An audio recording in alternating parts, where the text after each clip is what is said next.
Hello students, welcome all of you in online learning of IoT Unit 1. This is our third lecture on the introduction of IoT.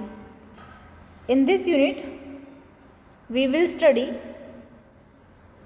the IoT concepts, which is what is the definition, what are the characteristics, etc. etc. My name is Pooja Subhashrao Deshmukh from International Center of Excellence in Engineering and Management College, Aurangabad. So, now in this unit, we will see definition of IoT, characteristics of IoT, logical design of IoT. There are three types in logical design of IoT, that is IoT functional blocks, IoT communication models, IoT communication APIs. Then IoT communication models. Also in that there are four types: request response communication model, publish subscribe communication model, push pull communication model, and exclusive pair communication model. After that, REST and WebSocket. Then IoT enabling technologies. In that we will see wireless sensor network, cloud computing, big data analytics, communication protocol, and embedded system. And the last point is IoT versus M2M, that is machine to machine. So let's get started with the definition of IoT.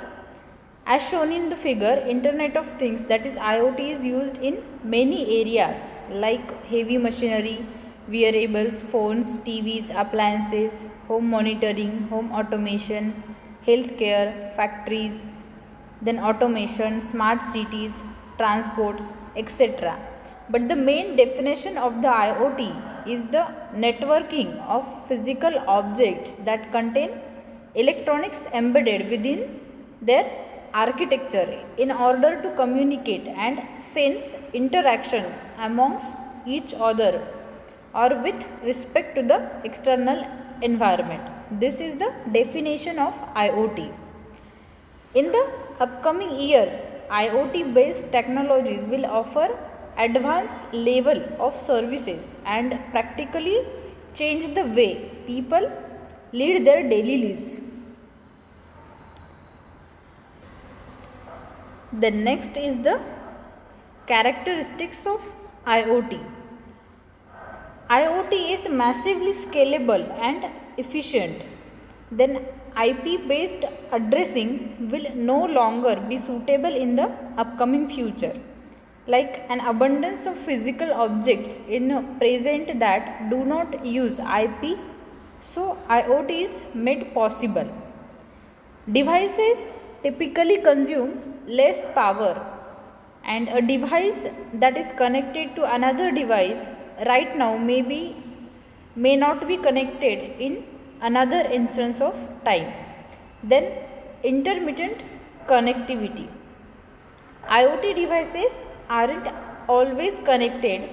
In order to save bandwidth, the battery consumption devices will be powered off periodically when not in use.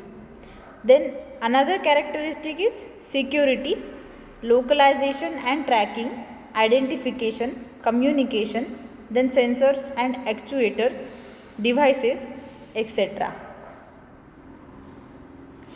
Now next point is logical design of IoT.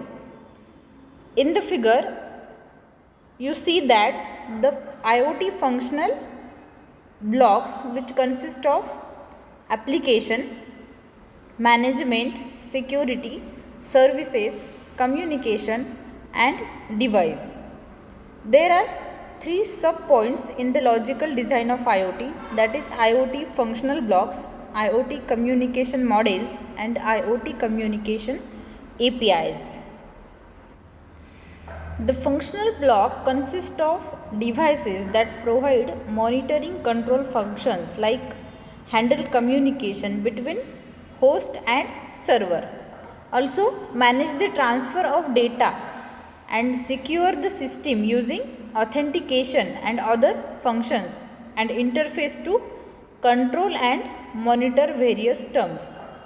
Application block is an interface that provides control system that used by users to view the status and analyze of system.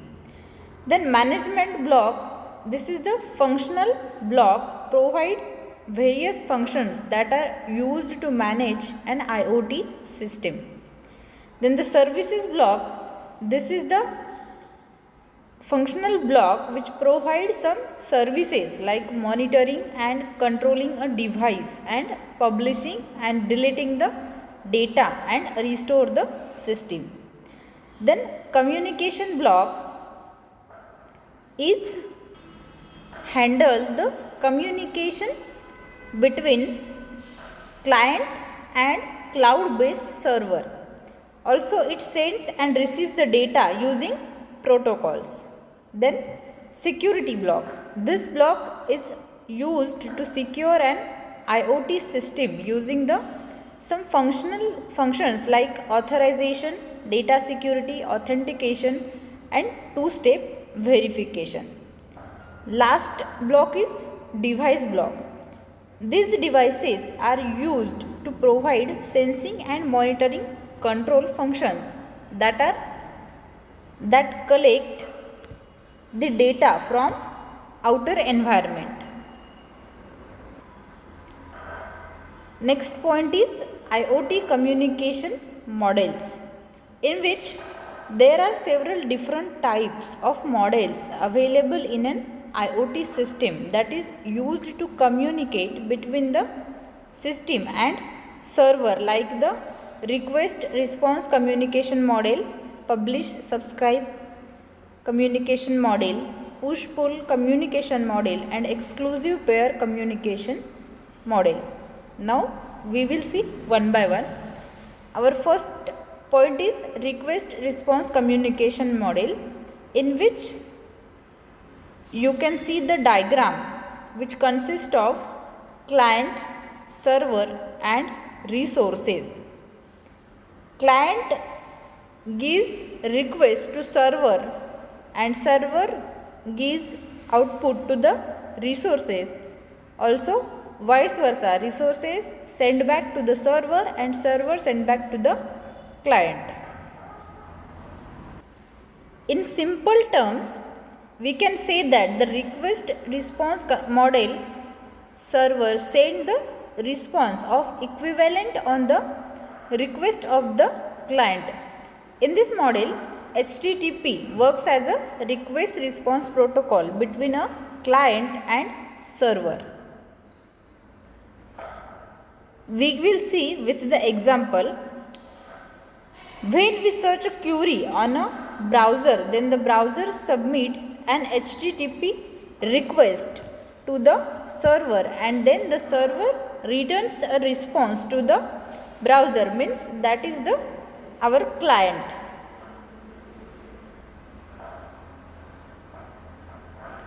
Our next point is publish subscribe communication model. In this communication model, we have a broker between publisher and consumer. Here publishers are the source of data, but they are not aware of consumers. That means they don't care about the consumers. They send the data managed by the brokers, and when a consumer subscribes to a topic that managed by the broker, and when the broker receives data from publisher, it sends to the subscribed consumers. We will see with the example. If we will give an example, on a website, many times we subscribe to their newsletters using our email address or anything else. These email addresses managed by the third party services, and when a new article published on the website, it directly sent to the broker, and then the broker send this new data or post to all the subscriber. How this is the works?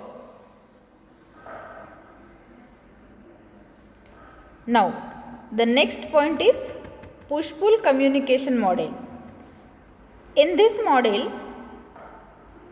data is pushed by the producers in a queue and the consumers pull the data from the queue. Here also producers are not aware of the consumers. Now we will take an example. When we visit a website, we saw a number of posts that published in a queue, and according to our requirements we click on a post and start reading it. This is the example of push-pull model. Then our last point of this topic is exclusive pair communication model. As shown in the figure, there are two blocks, that is client and server, which is connected to each other by using some instructions like request to set up connection, response accepting the request, then message from client to server, message from server to client, connection close request and connection close response. It is a bidirectional fully duplex communication model which uses a persistent connection between the client and server. Here first step of connection between client and the server and remains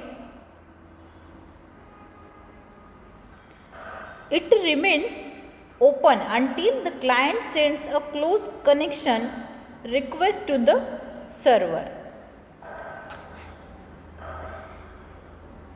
Now we will see next topic, that is IoT communication APIs. These APIs like REST and WebSocket are used to communicate between the server and system IoT. For that we know that what is meant by API. API is a set of programming code that enables data transmission between one software product and another. It also contains the terms of this data exchange. In REST based communication APIs, there are two types, that is stateless and cacheable, and the third one is WebSocket based communication APIs. Now we will see one by one. First one is REST based communication APIs. REST based means representational state transfer.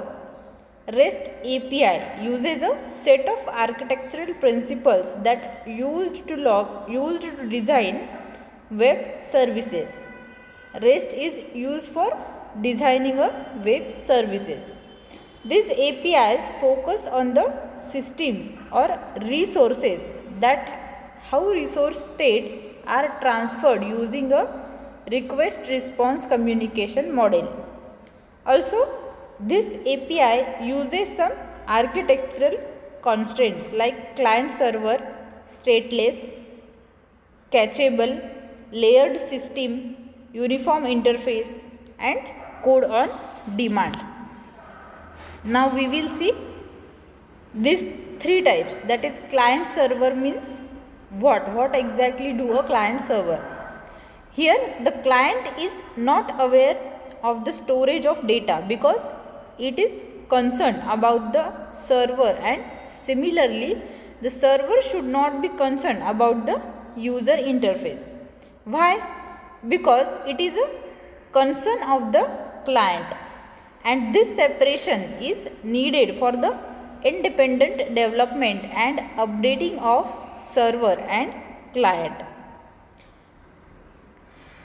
Because no matter how the client is using the response of the server, and no matter how the server is using the request of the client.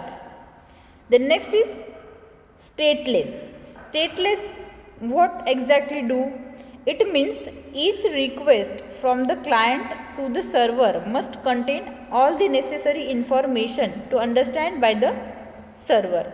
Because if the server can't understand the request of the client, then it can't fetch the request data in a proper manner. Then next one is catchable. What will do this? In response, if a cache constraints are given, then client can reuse that response in a later request. It improves the efficiency and scalability of the system without loading the extra data. A RESTful web APIs is implemented using the HTTP and REST principles.